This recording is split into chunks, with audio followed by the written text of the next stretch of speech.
Assalamualaikum warahmatullahi wabarakatuh. Sahabat beriman, di dalam Al-Quran sudah dijelaskan proses diciptakannya manusia, yaitu dari segumpal darah. Kemudian dihembuskan ke dalamnya ruh atau nyawa. Gambaran tersebut menjelaskan seorang manusia berdiri dari jasad yang nampak dan ruh yang tidak nampak. Lantas, apa hakikat ruh? Bagaimana hubungan ruh dan jasad?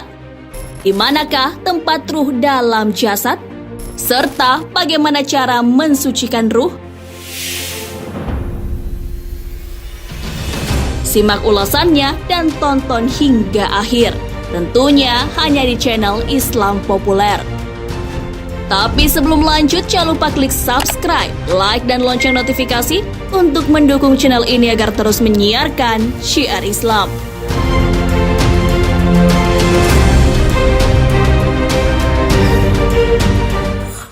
Hakikat ruh. Ruh diciptakan sebelum jasad.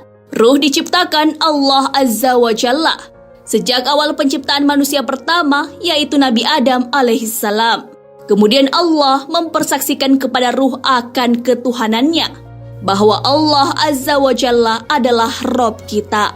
Jasad kemudian tercipta di dalam rahim ibu. Pada umur ke-4 bulan, ruh yang telah diciptakan terlebih dahulu ditiupkan ke dalam jasmani. Setelah itu, manusia mulai hidup dan telah memiliki sifat yaitu jasmani dan ruhani. Ruh akan terpisah dari jasad setelah kematian. Ruh kemudian akan kembali menyatu di alam kubur ketika ditanya oleh dua malaikat. Ruh lalu menyatu secara sempurna ketika dibangkitkan di hari kiamat. Tentunya untuk menjalani kehidupan di akhirat. Ketika di dunia, jasad yang lebih dominan. Akan tetapi ketika di alam kubur, ruh yang lebih dominan. Sahabat beriman, ruh adalah urusan Allah Azza wa Jalla yang tidak diketahui oleh siapapun kecuali Allah. Hal ini sebagaimana dalam firman-Nya. Dan mereka bertanya kepadamu tentang roh. Roh itu termasuk urusan Tuhanku. Dan tidaklah kamu diberikan pengetahuan, melainkan sedikit. Quran Surah Al-Isra ayat 85.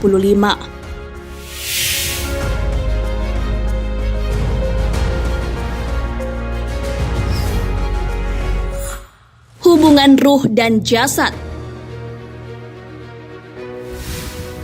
Ruh dan jasad datangnya dari Allah Azza wa Jalla. Tubuh makhluk hidup tidak dapat bergerak tanpa ruh. Tidaklah tubuh tersebut bergerak atau diam, melainkan sepengetahuan ruh. Tubuh tidak dapat dekat dengan ruh. Akan tetapi, ruh sangat dekat dengan tubuh kita. Tidak ada satupun yang dapat mengenal bentuk dan rupa ruh yang ada di dalam tubuh manusia, kecuali Allah Azza wa Jalla. Kondisi tersebut menjelaskan bahwa hak Allah Azza wa Jalla sungguh dekat dengan segala sesuatu. Ruh bersifat halus dan gaib. Maksudnya, ruh tidak nyata, tidak makan, tidak minum, tidak tidur, dan tidak beranak, dan tidak mengalami kematian. Ruh akan kekal selamanya. Umat Islam diwajibkan percaya kepada hal-hal yang gaib. Hal ini sebagaimana dalam firman Allah Subhanahu wa Ta'ala. Orang mukmin adalah orang yang percaya kepada yang gaib. Quran Surah Al-Baqarah ayat 3. Jasad itu sekedar wadahnya ruh yang menemani untuk mengembara di dunia. Ruh di dalam jasad manusia memiliki batas waktu tertentu atas kehendak Allah Azza wa Jalla.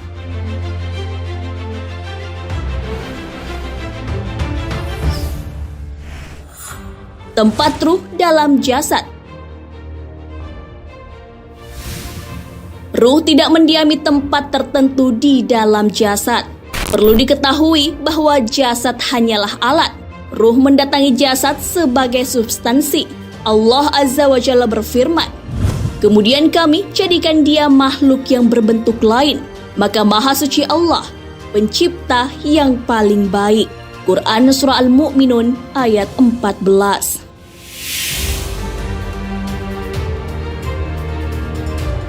Ruh di dalam jasad ibarat raja dan kerajaannya. Ruh mengatur dan bertindak pada jasad. Keperluan ruh terhadap jasad juga dapat diumpamakan perlunya bekal bagi musafir. Seseorang tidak akan sampai kepada Tuhan jika ruh tidak mendiami jasad selama di dunia. Hanya ruhlah yang akan menghadap Allah nantinya. Tidak diketahui pasti letak ruh di dalam jasad. Letaknya hanyalah Allah Azza wa Jalla yang maha mengetahui. Kewajiban kita adalah mensucikan ruh. Sebagaimana juga kita perlu menjaga jasad sebagai media mensucikan ruh.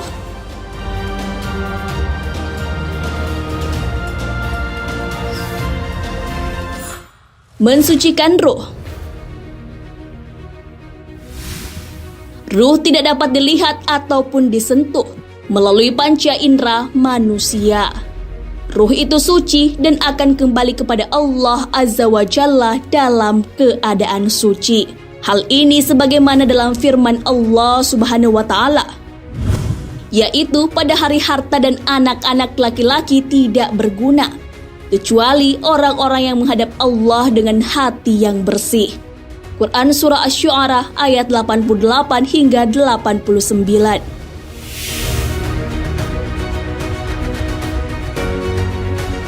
Untuk itu, kita harus berusaha menyelaraskan antara jasad dan ruh pada diri kita. Hal ini bisa dilakukan dengan memperbanyak zikir. Berzikir dapat menghadirkan kebaikan-kebaikan di dalam pikiran, hati, dan perbuatan kita, sesuai kehendak Allah Azza wa Jalla. Berzikir kepada Allah bisa berarti menyebut asma Allah. Misalnya, melafazkan kata Allah, Subhanallah, Alhamdulillah, Allahu Akbar, dan Hauqala.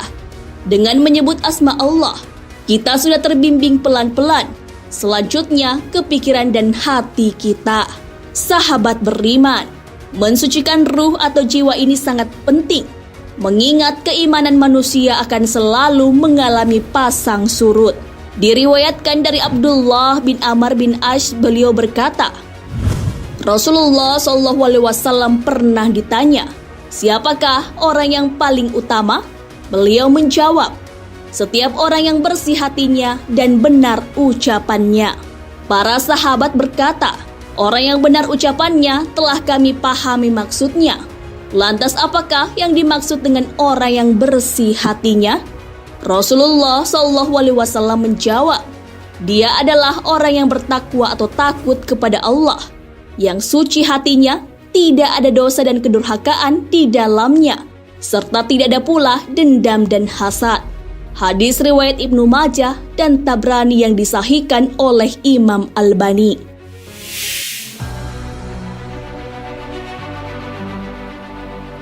Dengan begitu, ketika jasad dan ruh dipersatukan kembali pada hari kiamat, keduanya benar-benar dalam keadaan suci dan bersih dari kotoran dunia. Nah, sahabat beriman, ruh dan jasad merupakan hubungan yang saling memengaruhi. Antara jasad dan ruh merupakan suatu kerangka yang saling membutuhkan dan mengikat. Al-Quran menjelaskan bahwa ruh merupakan wujud makhluk langit selain malaikat. Hal ini sebagaimana firman Allah Azza wa Jalla. Malaikat-malaikat dan ruh naik menghadap kepadanya dalam sehari, yang kadarnya 50.000 tahun. Quran Surah Al-Ma'arij ayat 4. Wallahu a'lam bissawab. Sahabat beriman, jangan lupa berbagi informasi dengan share video ini, karena sebaik-baik manusia adalah yang paling bermanfaat bagi manusia. Wassalamualaikum warahmatullahi wabarakatuh.